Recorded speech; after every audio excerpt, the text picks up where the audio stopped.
y le dan las custodias a los infantes, al papá que tiene dinero, y avalan la violencia vicaria, y dejan libre a un pederasta que intentó violar a una niña de 4 años, porque la niña de 4 años fue incapaz de decir, de dar la dirección exacta de donde sucedieron los hechos, y dar la fecha y bueno. Eso es lo que la sociedad mexicana ve. Está llena de víctimas del poder judicial. Llena, la sociedad mexicana, de norte a sur y de este a oeste. Pero más, hemos visto un poder judicial que favorece intereses extranjeros por encima de los intereses de la nación.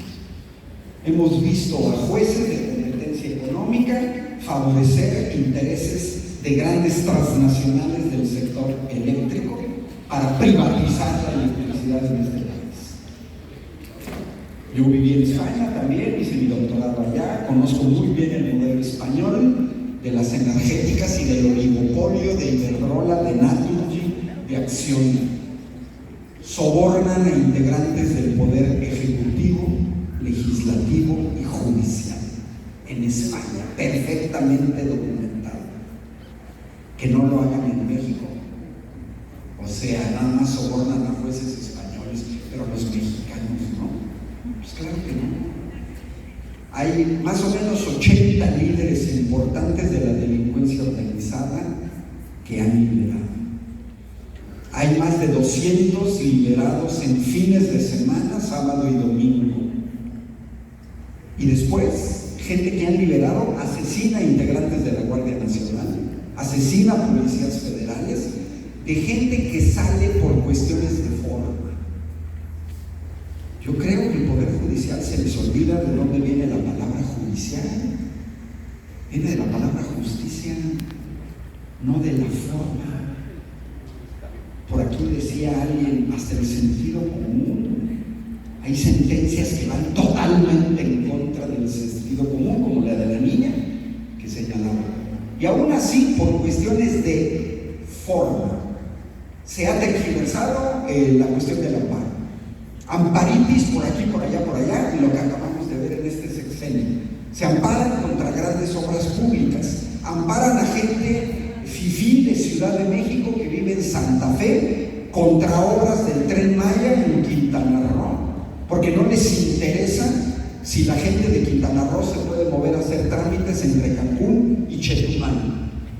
De eso no les interesa. No les interesa gente que tiene que dormir en la central camionera de Chetumal porque no les alcanza para pagar el hotel, porque tienen que hacer trámites en la capital, que es Chetumal. Y entonces dan amparos por aquí, por allá. Yo nunca había visto jamás los amparos. Pero cuando nosotros, trabajadores del sistema federal, nos amparamos en contra de la ley del ISSSTE, nos la negaron, nos los negaron. Y cuando los maestros en la reforma educativa se ampararon en contra de la aplicación retroactiva, negaron los amparos. Ahí sí los niegan.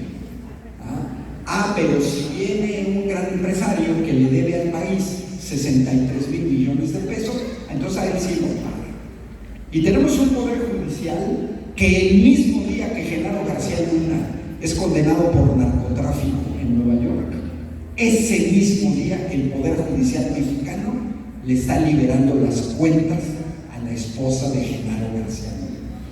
Porque tenemos un Poder Judicial en México que mejor tenemos que esperar a un juzgado en Florida, en Estados Unidos, para que condenen a los esposos García Luna.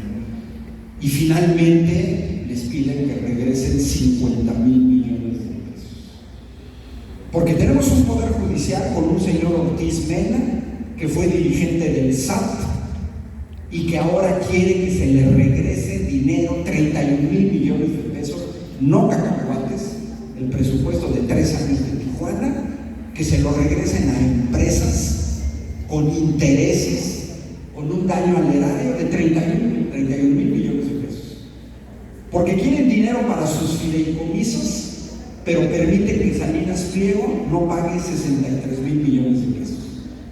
Porque es una realidad que la justicia pronta y expedita no ha existido en este país. Porque tenemos a integrantes de la Suprema Corte de Justicia de la Nación que cuando se trata de defender a Ricardo Salinas Pliego meten el expediente, se lo guardan en el cajón 7 meses. Porque hay gente que ya ha resuelto su asunto cuando ya se murió. Porque hay gente que tiene 20 años, resoluciones, amparos a su favor, pero no los ejercen. Y una tras otra, alargan la justicia. No estoy generalizando, pero eso es lo que nosotros observamos. Yo me pregunto, ¿de qué sirve un consejo de la Judicatura Federal? Como existen en otros países, porque en otros países existen tribunales de disciplina judicial que deben de vigilar a los jueces, así como nos vigilan a los maestros, a los bomberos, a los policías. Todos tenemos órganos de vigilancia.